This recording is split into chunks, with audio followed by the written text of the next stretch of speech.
foundation inspection. We're looking for the condition of the foundation. That's the first check as we go around to check out and establish what the condition of the structure is. Now here we've got a lot of the landscaping touching the brickwork, and that's going to allow dampness to go through the wall. It's probably okay, it needs to be scraped back, but in general you want to keep the landscaping at least 4 inches down away from the brickwork. So you want 4 inches of foundation exposed. This is okay along here. So far there are no cracks or openings in the foundation.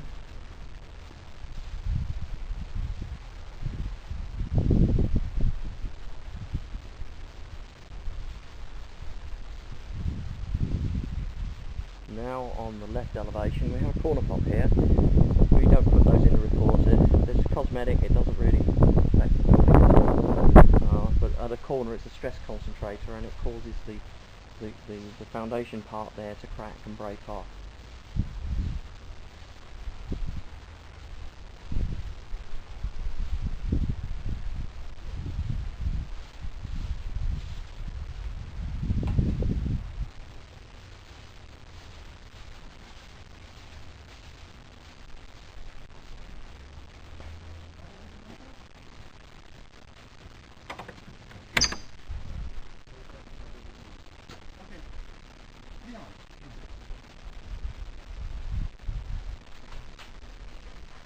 I'm now at the rear elevation. We've got a lot of growth around the back there. That wants to be cut back again to keep dampness away from the foundation and the walls.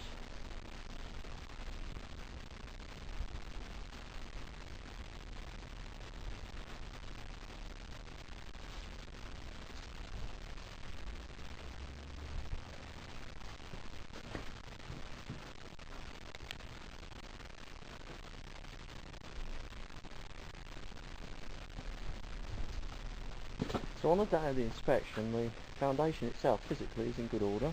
What we can do now is measure the level of it.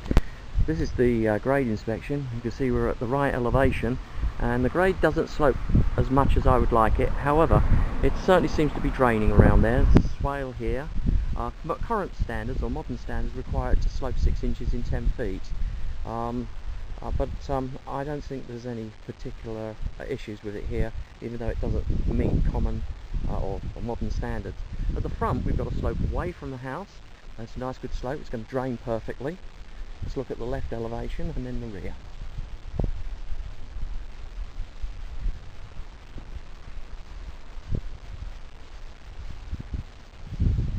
This is the left elevation. You can see it's sloping nicely away, which is good. We've got good drainage here.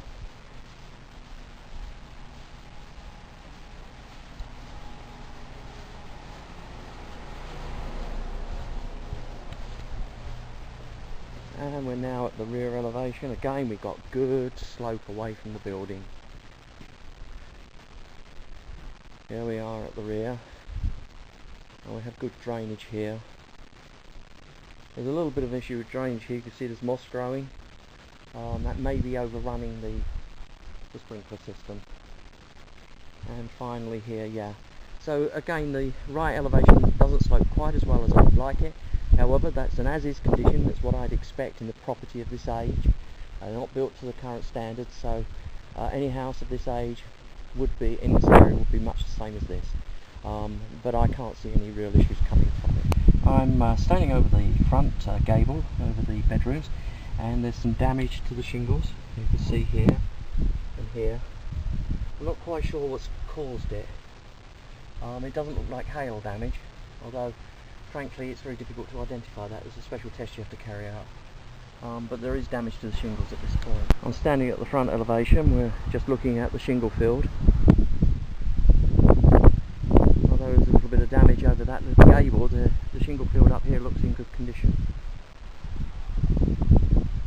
Go up and have a look at the chimney. Good order. That's in good condition all the way round.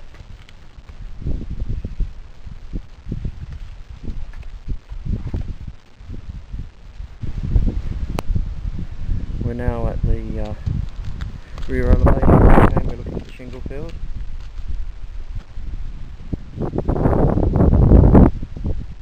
That's good. These are corked.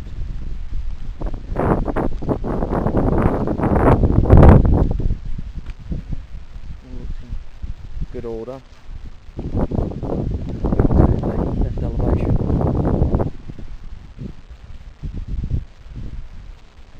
And then finally down to the garage, gable end.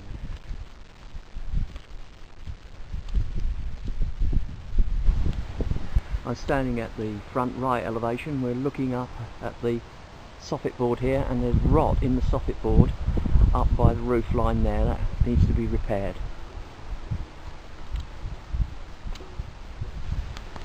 I'm at the rear of the building now, still looking at the roofing, and we're looking at the soffit board here. There's rot in that soffit board that needs repairing. This is the wall inspection. What we're looking for are anomalies in the walls, more especially cracks. Cracks indicate movement in the foundation, and so we're looking to see if there's any sort of indication of that.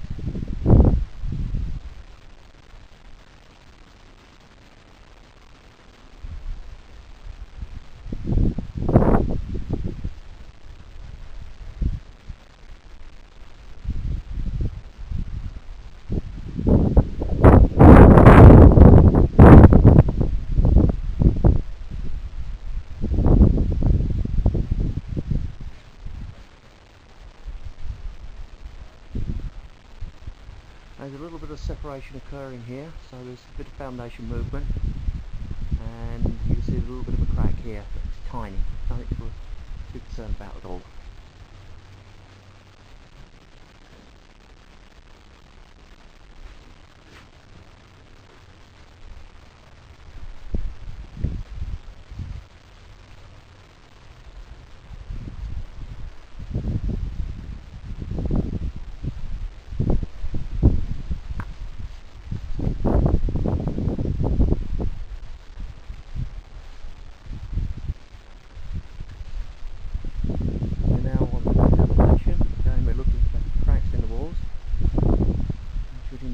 Foundation movement.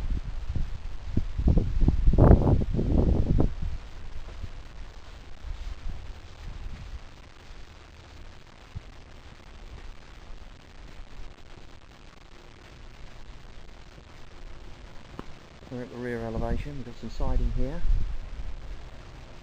Well, when siding is moved with settlement, it separates, and there's no separation coming here.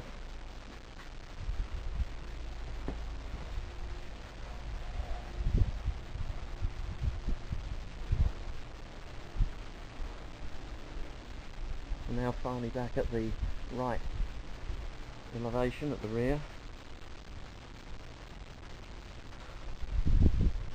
So on the day of the inspection, there are no cracks in the walls or the foundation.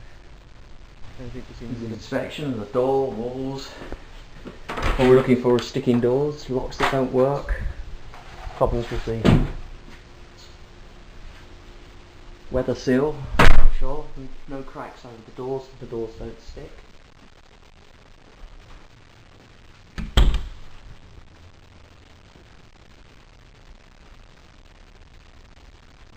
So far so good.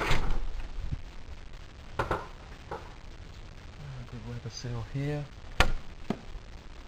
Threshold's in good condition.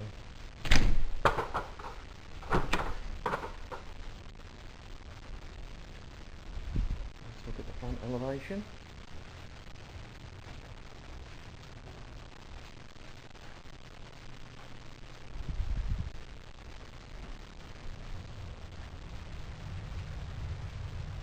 No cracks over the doors here. I'm sure we can open and close them. Very good. There's no settlement cracking in the sheetrock at all so far. So at the front right elevation. That's all looking pretty good.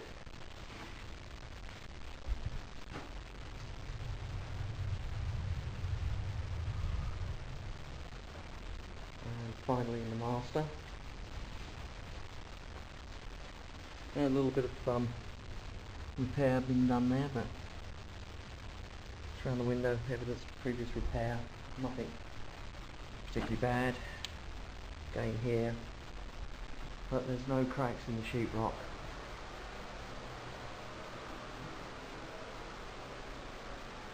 So on the day of the inspection, the external and internal walls, doors, etc. are in good order, working order, with no issues to be revealed. This is a window survey. I've been around the house. We've been looking for openings in the caulking, and all the caulking around the house is generally in good condition.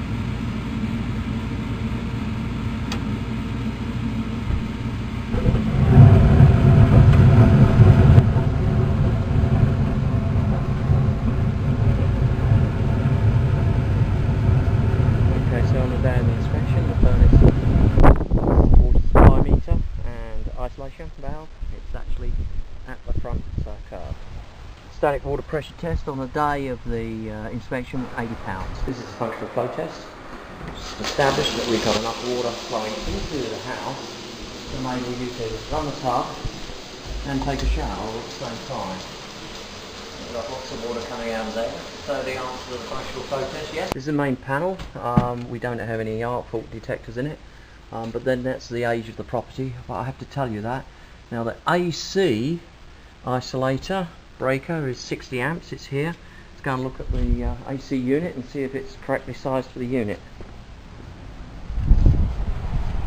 And there's the unit here. And we're going to find the maximum fuse size. Maximum fuse size for this unit is 50 amps. So it's oversized. This is the internal to the panel. With bonding here, which is good. We have good connections here. Looking overall, the condition of the wiring inside the box is good. Let's go and look at this grounding bar. It should be the other side of the wall here. Difficult to get at because it's covered in roses. Let's see if I can see it around here.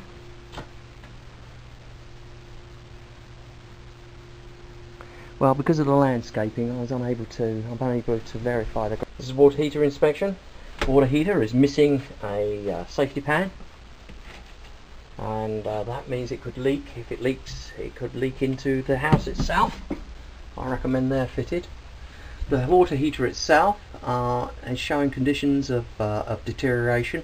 This furry material here is corrosion. Indicates that there's corrosion inside the tank. This tank appears to be over 6-7 years old. I would therefore say that it's coming to the end of its working life, and I would recommend its replacement. This is your temperature and pressure relief valve, and that's operating perfectly. Now when I say I recommend replacement, I cannot, and nobody can guarantee the life of these units. They are guaranteed by the manufacturer for 6 years, but this unit is over 6 years old. It could last another 4 or 5 years, or it could go out tomorrow. So you might like to think about replacing this unit in the near future. There's no leaks apparent on the day of the inspection though. This is zone 1 of the sprinkler system. Heads are up. And it's operating. This is zone 2, we're in the rear garden still, rear yard, and zone 2 is serving the right elevation of the house. This is zone 3, it's up and running. No broken heads.